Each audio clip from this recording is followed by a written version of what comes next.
وران دوستانو چې کله موږ هم سفر کوو د خپل ملګرو سره او یا هم د خپل فامیل ماشومانو سره، موږ کله هم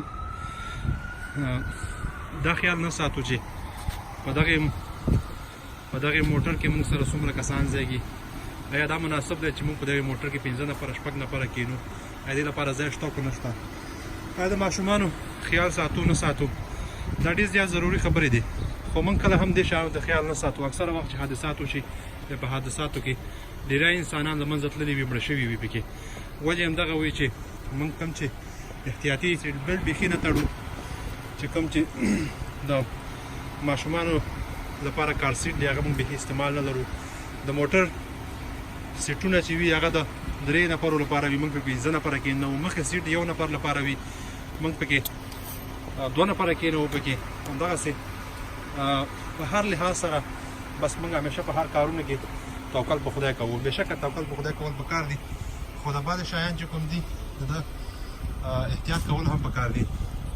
تاسو چې دا ګورئ دا د ماشوم لپاره کار سیټ دی چې تقریبا دا د ماشوم د 1 ورځې وي 2 ورځې وي، د 3 تقریبا دې کې راځي دا 2 کاله پورې ماشوم موږ کولی شو چې په دې کار سیټ کې موږ کېنو. د دې وجه دا ده چې دې کې ماشوم کلک نیول کېږي او خدای نخواسته که څه حادثه او ټکر هم وشي نو ماشوم ته کوم صدمه نه رسېږي پکې.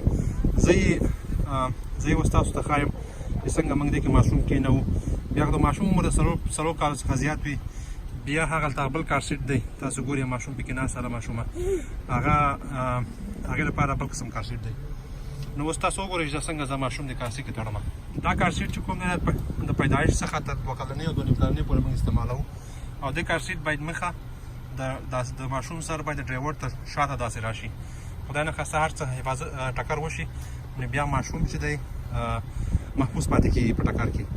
نو ځکه دا تړل شوی دا ماشوم ډېر کلک تړل شوی وي پکې. او اوس زه تاسو ته ښایم چې موږ څنګه د ماشوم تړو پکې.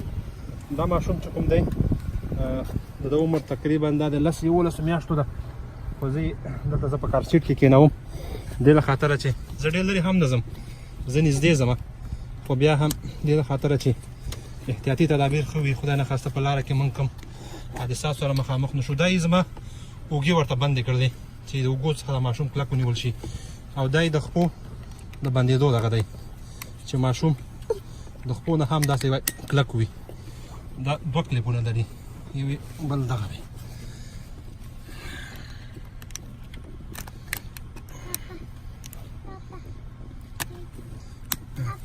دا تاسو وګورئ خدای نخواسته کو هر قسم ټکر یا داسې حادثات وشي نو دا ماشوم ډېر کلک تړل شوی، نو دې سره به که مشکل نه داخلي. او دا په خپله کار سیټ هم دا کلک دی، دلته کلک موږ په بیلټونو باندې تړلی دی، یعنې دا هم که هر څه دغه وشي داسې نو ماشوم ته خدای نخواسته کوم ضرر نه رسېږي پکې. زه اوس راځم زما هغه بل ماشوم ته چې هغه د 4.5-5 کالو ده، د 4 کالو ده. زه هغې دغه تاسو ته ښایم چې د هغه کار سیټ څنګه وي او په کوم شکل باندې وي. هغه لږ ساده وي، د ماشوم په نسبت باندې هغه ساده وي. او دا ماشوم چې دا په خپله ځان په خپله تړي، دا چې کله دلته کښېني دا ماشوم ځان په خپله تړلی شي. دا کار سیټ لږ غټ وي، د هغې په نسبت باندې شکل قواره یې سختې د هغې بدل وي، خو دا ماشوم ځان په خپله دې کې تړي. دې کې مهم دا وي چې ماشوم دا اوږې دا باید کلکې وتړل شي خلاص، تر څو چې او داسې اندازه پکې موجوده وي چې ډېرې خوږ نه کړي، ځکه دغه پکې نه وي، لکه ډېر زیات کلک نه وي. دا کلک وتړل شو، خدای نخواسته کو داسې هر قسم حادثه او ټکر وشي نو دا ماشوم دلته کلک نښتی وي پکې، نو دا نه وي چې دا به وغورځېږي یا په ټکر په دوران کې نو دا به له کار سیټ څخه موټر څخه وغورځېږي. او بل مهم خبره دا ده چې همیشه تاسو په خپله ډرایو کوئ نو تاسو ځانونه په خپله هم وتړئ، ځکه سیټ بیلټ جوړېدل د سیټ بیلټ مطلب همدغه دی چې موږ څنګه ځان په خپله وتړو. ځان اوس چې موټر ته کېناستلی مهم شی چې کوم دی د سیټ بیلټ به راواخلئ او دا وتړئ.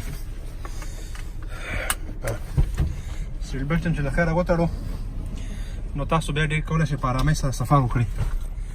او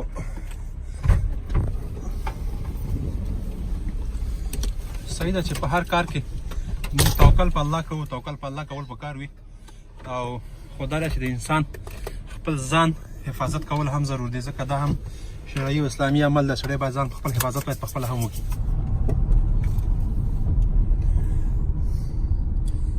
زموږ په ژوند کې ډېر زیات داسې شیان دي چې موجود وي خو موږ د هغې څخه استفاده بالکل نه کوو او داسې هر شي ته موږ بې باکه ګڼو چې یاره دا شیان ډېر زیات د هغې استعمال موږ ته ډېر زیات بې ارزښته ښکاري. خو داسې نه د هر شی چې جوړ شوی دی د یو فایدې لپاره جوړ شوی دی او د هغې څخه باید موږ فایده اوچته کړو. دا په دې بنا نه ده چې یو څه په خارج کې وي او باید هغه داخل په افغانستان او پاکستان یا نور په سیمو کې باید ونه شي. نه دغسې نه ده. د هر څه چې جوړ شوي دا د انسان د حفاظت لپاره جوړ شوي دي تر څو د هغې څخه موږ څنګه استفاده وکړو. او بل دا چې اوس موږ په لاره روان یو، صحیح ده چې زموږ په وطنونو کې ډېری وخت د ټرافیک لایټ یا ترافیکي اشارې موجودې نه وي، خو چې کوم ځایونو کې هم موجودې وي نو هلته اکثره وخت موږ هغې ته احترام نه کوي، هغې مراعت نه کوي. مثلا زه دلته په سور لایټ کې ولاړ یم خو دا په ما لایټ سور شو، اشاره په ما سره شوه خو زه ودرېدم. دې خاطر چې دا قانون دی باید ودرېږو. موږ په هر وطن په هر ځای کې چې یو باید دې ټول شیانو ته احترام وساتو، مراعت یې وکړو تر څو چې موږ خپل ځانونه بدل نه کړو نو زموږ ملک نه بدلي. الله پاک زموږ قوم او زموږ خلک نه بدلوي. نه بدلون موږ په خپله پکار دی. موږ باید ځانونه موږ په خپله بدل کړو تر څو زموږ ملک زموږ خلک پر مخ ولاړ شي. د توجه څخه هم ډېره زیاته مننه. زه اوس ډرایو کوم، انشاءالله ژوند باقي وي بیا به در سره ګورو. الله په امان.